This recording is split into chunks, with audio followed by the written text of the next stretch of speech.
Greetings, everyone. My name is John Fia. I teach history here at Messiah College, and welcome to episode 2 of our fall 2016 virtual office hours series. Abby Blakeney, our producer, as usual, is behind the camera, and we have the Founding Fathers Pez dispensers with us as usual. In case you missed last episode, this fall we are going to be focusing on the American Revolution. And we're going to go back to our roots. These virtual office hours originally began as a way for me to communicate to my students about the courses that I was teaching. And this semester, I'm teaching a course on the American Revolution. So we thought we would again go back to our roots and talk a little bit about some of the things that are going on in the classroom each week. And perhaps some of those things that we discuss in the class might be useful as well to you who either are, perhaps maybe you're taking a class on the American Revolution, or you're teaching a class on the American Revolution, or you just have an interest in the subject. Last week we talked a little bit about the historiography of the American Revolution. This week, in this episode, we want to get into some of the colonial background. So what I tried to do in class this week is I tried to talk about the colonies, the British North American colonies, on the eve of the American Revolution. And then we read a document from Benjamin Franklin, which I'll talk about here in a second. But my initial thrust, and this draws on the way I have tended to understand the American Revolution, is to sort of invert the narrative, or I should say invert the common Whig or Whiggish narrative that most of us get in school today, and that is sort of the colonial period being interpreted as a kind of progression of liberty, or maybe even a progression of Americanness or American identity, from roughly 1607 up through the end of the French and Indian War in 1763.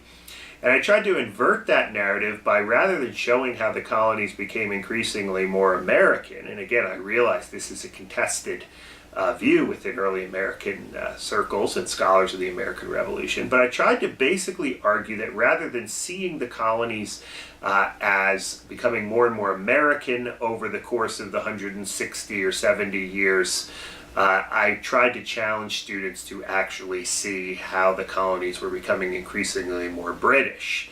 Now, for those of you who are familiar with this thesis, it's often described by historians as the Anglicization thesis of the American Revolution. It's been made popular by historians like John Murren, the retired Princeton historian. People like T.H. Breen and Brendan McConville are some advocates of this position, or at least as I read them. I don't know if they would say that.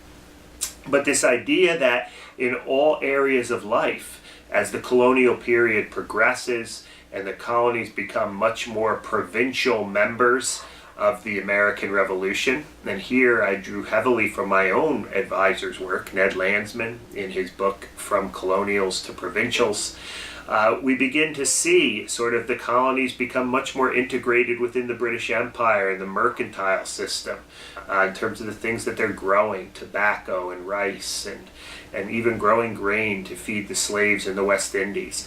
The consumer revolution is connecting them in a cultural way to becoming parts of the empire.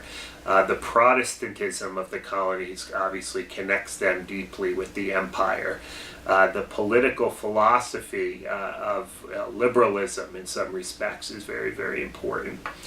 Intellectually, they're much more British on the eve of the American Revolution. So all of these things lead to this process of becoming more British, becoming more Anglicization, as we often refer to it as.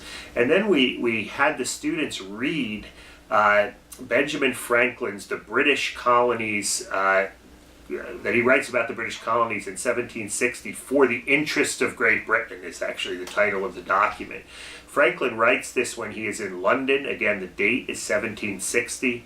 And when you read this, you don't see a revolutionary by any means, but you see instead of Ben Franklin, who is deeply committed to the fate of the British Empire. He talks in this document about how it's a wise a wise empire. He talks about what a privilege it is to be part of the British Empire.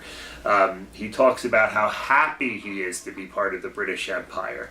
And he even challenges some very primitive notions of America becoming its own nation or American independence by suggesting, how or in what way, shape, or form would Americans ever consider leaving the comforts and the security of the British Empire to become its own independent empire, almost suggesting that such a move would be foolish. Now, of course, 1763, at the end of the French and Indian War, there's a great deal of British patriotism in the colonies. And I would argue that the sort of sense of British nationalism by 1763 has reached its pinnacle. The intensity of it is very strong in 1763. So we sort of ended the lecture and the discussion by suggesting, we have our work cut out for us this semester. If indeed the British are at the height of their so-called Britishness in 1763, I should say the British colonies are at the height of their Britishness, then we have a lot of work to do to get from 1763 to July 1776, when the colonies are ultimately declare independence and form the United States. So that's our challenge ahead of us. This was the background that we discussed, and we will continue to move forward and pick up with the story next week. Thanks for watching.